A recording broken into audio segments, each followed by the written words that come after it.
안녕하세요. 김다니엘입니다. 이 땅에 공산하러 가느냐 아니냐 기로 있을 때 혜성처럼 등장을 한 인물이 있었습니다. 외모부터가 성직자의 전형적인 그런 이미지가 아니라 투사의 전형적인 외모에 거친 말투에 달변으로 금방이라도 좌파 정권을 종식시킬 적임자로 보였습니다. 그래서 수많은 군중들은요 환호했고 그를 따랐습니다. 그를 지지했고 아낌없는 후원금도 바쳤습니다. 그가 욕설을 해도요 많은 사람들은 박수를 보내드렸습니다. 하나님의 행한 참남된 말을 하고 끝까지 자신의 실수였나라는 그런 고백조차 하지 않았는데도 불구하고요 우리는 그에 대한 무한한 신뢰를 사실 보냈습니다. 전 개인적으로 한국교회 회개운동을 이끌어주기를 정말 간절히 원하고 바랬습니다. 그 당시 그는요 충분히 그럴 역량이 있었습니다. 또 한국교회에서 위치도요 그럴 위치에 있었다는 겁니다. 회개운동을 이끌어도 될 만한 그런 그 권위가 주어지는 그런 위치에 있었다는 겁니다. 그랬다면요 이 나라는 분명히 달라졌을 겁니다. 한국교회를 분명히 갱신할 수 있었을 겁니다. 하지만 그는 그렇게 하지 않았습니다. 온갖 인간적인 그런 방법을 동원해서 애국운동을 했습니다. 그래서 전 그런 인간적인 방법과 함께 이번에는 정말 한국교회 배도에 대한 회개운동도 그렇게 병행해 주기를 또 간절히 기대해 보았습니다. 그러니까 투 트랙으로라도 한국교회 배도에 대한 그 회개운동을 해주기를 바랬다는 겁니다. 그런데 끝까지 그는요 자신만의 인간적인 그런 방법으로 애국운동을 하고 있더군요. 정치적인 당도 아마 몇 번이나 창당한 걸로 압니다. 국회의원 한 명도 배출하지 못하는 그 당 말입니다. 기독청을 건립하면 관광 수입과 함께 북한이 감히 전쟁을 일으키지 못한다면서 그렇게 모금하기도 있고요. 신문도 만들고요. 천만 서명 운동도 지금 하고 있는 걸로 아는데요. 지금 1천만 서명 운동을 처음이 아니지 않습니까? 벌써 몇 번째 그 서명 운동을 하고 있는 걸로 압니다. 천만 서명 운동을 하게 되면 그 자유 통일이 이루어진다면 정말 얼마나 좋겠습니까? 우리 국민 모두가 아마 다 해야 될 겁니다. 4천만 국민 모두가 서명 운동도 해야 될 겁니다. 그런데 그런 방법으로는요, 인간적인 방법으로는요, 하나님이 우리에게 자유 통일을 선물로 주시지 않는다는 겁니다. 지금 같은 그런 인간적인 방법으로 계속 이렇게 나가면은요, 하나님은 이 땅에요, 피 흘리면 대가를 지불하는 그런 자유 통일을 주실 거라는 겁니다. 여러분 그가 누군지 아마 잘 알고 있을 줄 압니다. 그는 인물은 맞습니다. 정말 대단한 사람입니다. 제 영안에 비친 그는요 분명히 호랑이입니다. 그가 호랑이 영을 가진 사람이란 말은 아닙니다. 그는요 호랑이의 특성을 가진 사람이라는 그런 말이 되겠습니다. 그는요 참모들의 의견만으로 들으면 참 좋을 텐데요 혼자 아마 모든 것을 결정하고 다른 사람들은요 그냥 그를 따르기만 할 겁니다. 왜냐하면 호랑이 특성이 그렇거든요. 호랑이는 단독 생활을 하고요 분명히 혼자 모든 것을 결정하고 그렇게 합니다. 그렇다 보니까 그렇게 그 대단한 그 세를 가진 단체인데도 불구하고 자기 마음대로 그렇게 아마 혼자 독단적으로 그렇게 행동하고 그렇게 이끌어 나갈 것으로 아마 봅니다. 앞으로도 아마 계속 그럴 것 같고요. 그러다 보니까요 자신이 무엇이 잘못되는지 그렇게 알지를 못한다는 겁니다. 두 번째 그에 관해서 본 것은요 그가 그 자신이 그동안 행한 열매로 인해서요 새가 줄어든다는 겁니다. 그렇게 가지치기를 당하는 것을 보았습니다. 나무 가지들이 다 잘려져 나가는 것을 제가 보았거든요. 그렇게 웬만한 골수 추종자를 제외하고는요 그를 모두 떠날 걸로 보여집니다. 아마 새가 많이 줄어들 겁니다. 지금도 예전에 비하면 새가 많이 준 걸로 압니다. 그런데 앞으로도 더 줄 것 같습니다. 아직도 가스라이팅을 당한 그 많은 사람들은요 거기에 아직도 머물러 있을 겁니다. 아마 수만 명은 아마 거기 아직도 머물러 있는 걸로 압니다. 그렇게 머물러 있는 이유가요 그를 온통 찬양 일색으로 홍보하고 띄워주는 개인 유튜브 채널들이 많이 있기 때문에 그렇다는 겁니다. 거기 보면은요 그 영세지긋한 그 채널로도 있는 걸로 보았습니다. 그러니까 목회자면서 채널 운영하는 사람 말입니다. 복음 사역 채널을 열어놓고요 온통 그렇게 그 사람을 띄워주는 그런 찬양 일색의 추앙 일색의 그런 동영상을 올리는 것을 보고 저는 제가 부끄러움을 느낍니다. 거기다가 그 직통예시를 받는 예언 사역자까지 몇 명 그 들어가 있거든요. 그런데 이 사람들이요 처음에는요 한국교회 배도에 대한 회개를 많이 촉구했습니다. 그런데 그 사람을 추앙하고 그 사람을 따르다 보니까요 그 후부터는요 이 예언 사역자까지요 그런 한국교회 회개를 외치지 않게 되더라는 겁니다. 정말 슬프기 짝이 없습니다. 정말 추앙하고 찬양하는 대상이요 예수님이라면 얼마나 좋겠습니까? 그렇게 하나님을 추앙하고 예수님을 추앙한다면 얼마나 좋겠습니까? 그런데 그렇게 하지 않는다는 겁니다. 일개 개인을요 그렇게 띄워주고 그렇게 찬양하고 그런 동영상을 만들어서 그렇게 홍보하고 있다는 겁니다. 세 번째 그에 관해서 본 것은요, 바로 돈 문제라는 겁니다. 성직자가 타락하는 공식은요, 세 가지입니다. 그것은 바로 이성, 그러니까 스캔들 문제로 보통 많이 타락합니다. 두 번째는 돈 문제로 타락하고요. 세 번째는 명예로 보통 타락합니다.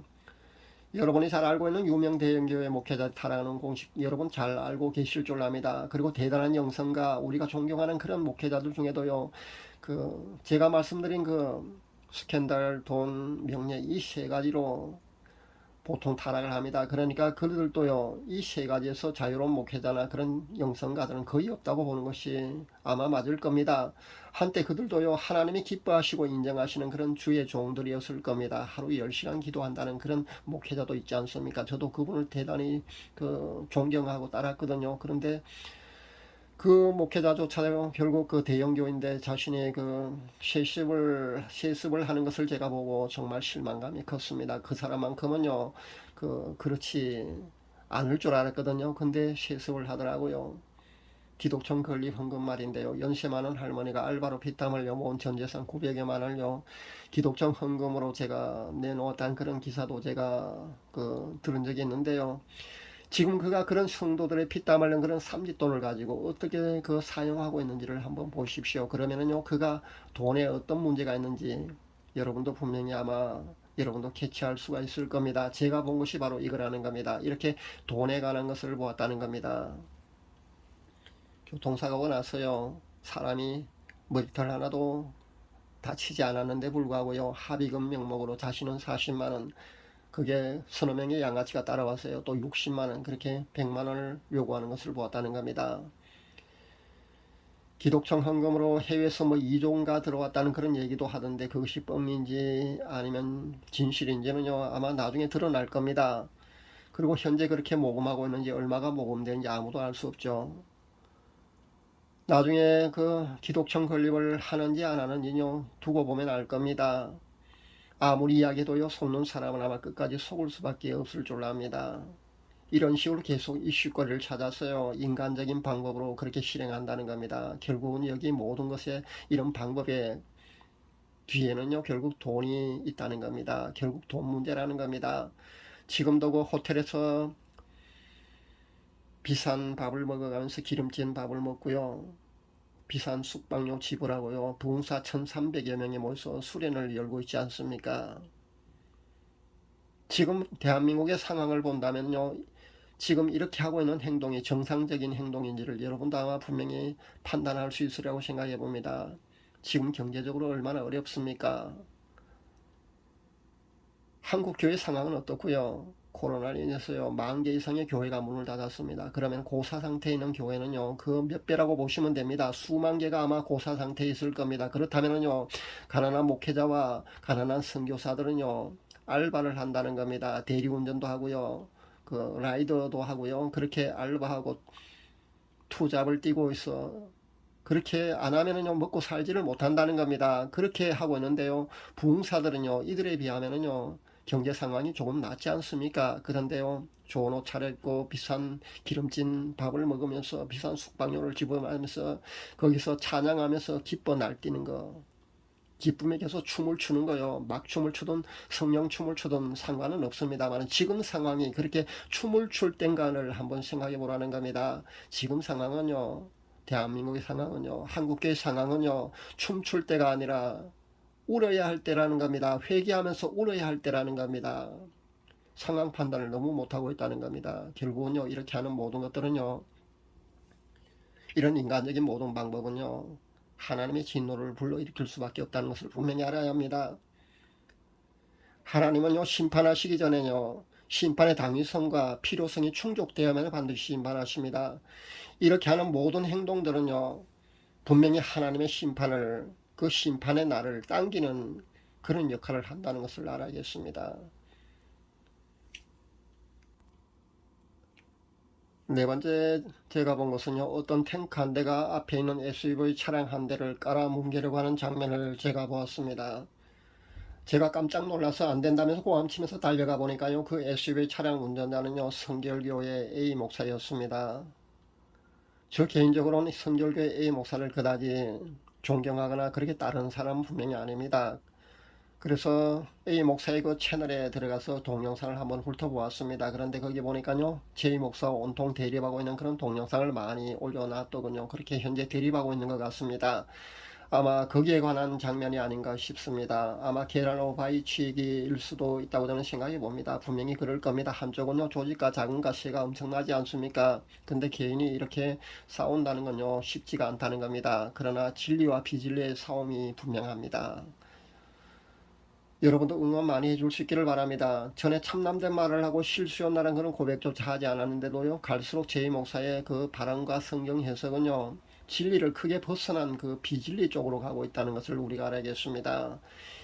다른 사람이 이런 발언을 한 번만 했다 해도요, 한국에서 아마 이단으로 낙인 찍혔을 겁니다. 그런데 제 목사가 그런 발언을 여러 번 해도요, 그렇게 이단 사이비로 그렇게 오해받을 만한 그런 발언을 많이 했고 그런 성경 해석을 많이 했거든요. 그 정도 같으면요, 다른 사람 같으면 분명히 이단으로 낙인 찍혀서 한국에서 퇴출되었습니다. 그런데 제 목사는 현재 많은 사람들이 그렇게 싸고 돈다는 겁니다. 그렇게 동조해주고 있다는 겁니다. 그것이 정말 안타깝기에 짝이 없다는 겁니다. 심지어 지난번에 보니까 그 추종자 중에 제 목사를 성령의 본체라고 한 사람이 있었지 않습니까? 성령의 본체라는 건요, 성령님이라는 겁니다. 성령 하나님이라는 그 말이 되지 않습니까? 만약에 이런 말을 제 목사가 들었다 칩시다. 그 밑에 사람이 설령 그렇게 했다고 쳐도요, 이 말을 들은 그 제 목사는요, 그러니까 제 목사가 지극히 정상적인 그런 사람이라면요, 그런 발언은 신성모독이라면서 그런 발언을 하면 안 된다고 그를 꾸짖어야 합니다. 그리고 자신은요, 거기에 대한 회개와 함께 사과를 해야 합니다. 그런데요, 지난번에 보니까 자랑스럽게 우쭐해서요, 웃으면서 자신을 성령의 본체라고 그런다면서 그렇게 자랑하는 것을 제가 보고요, 전 고개를 내렸고 말았습니다. 아니구나. 사랑하는 여러분, 사도 바울이 전도 여행을 할 때 사람들로부터 신으로 초양받은 그런 신으로 그렇게 존경받고 초양받은 적이 두 번이나 있습니다. 첫 번째는요, 사도행전 28장에 나옵니다. 거기 보면은요, 사도 바울 일행이 탄 배가 난파되었어요. 멜리데라는 섬에 상륙하게 됩니다. 거기서 나뭇가지를 모아서 불을 피우니까 따뜻해지니까 독사가 나타나서 바울의 손가락을 물고 늘어졌습니다. 그런데 독사가 사도 바울의 그 손가락을 물어낸데 불구하고 시간이 지났는데요, 사도 바울이 죽지 않거든요.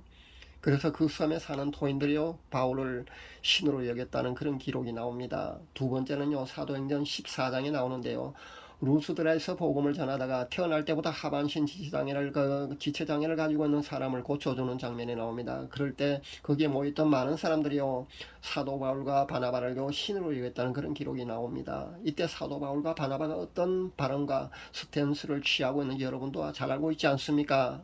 사도 바울과 바나바는요, 옷을 찢으면서요, 자신들은 여러분과 똑같은 그런 성정을 가진 사람이라 그렇게 고백을 하고 있지 않습니까? 그러면서 하나님을 경배하고 섬겨야 한다고 그렇게 그런 자세를 취하고 있지 않습니까? 이래야 된다는 겁니다. 이게 정상적인 사람이 취할 자세라는 겁니다. 우리나라는요, 통일이 될 때까지 아마 극심한 이런 현재 같은 그런 이념 대립이 아마 있을 수밖에 없을 겁니다. 그래서 제대로 조직력을 갖추고 세도 갖추고 또 자금력에는 그런 우파 조직의 필요성이 있는 것이 사실입니다. 어차피 제 목사께서 투트랙으로 그렇게 애국 운동을 하는 것조차 사실 기대하기 어려운 상황인 게 사실이거든요. 그렇다면요, 제 목사가 초심으로라도 돌아가서요, 애국 운동을 이끌어주면 좋겠다는 생각을 해보았습니다. 지금과 같은 이런 방향성으로 애국 운동을 하면은요, 결국은 대중들로부터도 외면받을 수밖에 없을 겁니다. 그리고 한국 교회에서도요, 악영향을 미칠 것 같습니다. 초심으로 돌아가서요, 인간적인 온갖 그런 방법만 쓰지 말고요, 정말 하나님 원하는 뜻이 무엇인지를 먼저 기도해서 알아보고요, 그런 방향으로 하나님이 기뻐하시는 방향으로 애국운동을 이끌어 주었으면 좋겠다는 그런 생각을 해보았습니다. 여러분도 위해서 기도 많이 해주시기 바랍니다. 부디 초심으로 돌아가서요, 애국운동의 방향성을 수정할 수 있기를 바랍니다. 피땀 흘린 바친 각종 헌금의 투명성도요, 반드시 뒷받침되어야 합니다. 그렇게 뒷받침되어야만요, 애국운동의 진정성이 증명된다는 사실을 잊지 말아야겠습니다. 위에서 여러분 기도 많이 해줄 수 있기를 바랍니다. 감사합니다.